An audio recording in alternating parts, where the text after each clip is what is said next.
शिक्षक आंदोलन पर सरकार को तत्परता शिक्षक प्रतिनिधि सहित आलोचना कले दुई मंत्री गणशिक्षा मंत्री नित्यानंद गंडा और आईन मंत्री पृथ्वीराज हरिचंदन शिक्षक प्रतिनिधि सहित आलोचना कर चारिटी दाबी उपर होईची आलोचना गणशिक्षा मंत्री कहते शिक्षकों समस्या और दाबी नहीं एक कमिशन गठन हो जो अर्थ आईन विभाग सहित शिक्षाविद रहिबे सेपरी आईन मंत्री कहते शिक्षकों दाबी संपर्क में मुख्यमंत्री सहित आलोचना होईची 5 जणिया कमिटी दाबी उपर तर्जमा करेंगे खूब शीघ्र मुख्य शासन सचिव अध्यक्षत एक कमिटी बसिब खूब शीघ्र पॉजिटिव निष्पत्ति नियाजिब आंदोलन को ओहरिबा पई शिक्षकों को अपील करछन्ती गणशिक्षा मंत्री अन्यपटे शिक्षक प्रतिनिधि कहते सरकार पक्षर लिखित प्रतिश्रुति मिले आंदोलन स्थगित रखिबे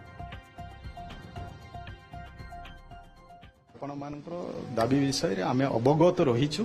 एवं ताकू विचार करा जाउछि विभिन्न स्तर रे मीटिंग करा होउछि एवं विस्तृत भाव रे से ऊपर आलोचना करा होउछि एवं ता पई रास्ता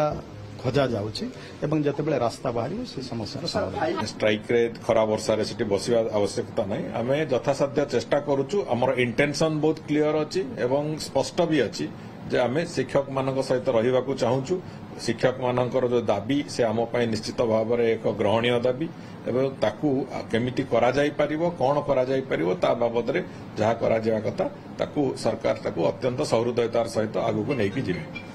आमे वर्तमान सही कथा कहूँ जदि जो कथा आप कहते जहाँ आमको प्रतिश्रुति होती ताकू एक लिखित प्रतिश्रुति देले आमे आंदोलन स्थगित करेबू एवं यहाँ परवर्ती आमर निष्पत्ति अच्छी आमर जो कोर कमिटी अच्छी कोर कमिटी निष्पत्ति नब ए संपर्क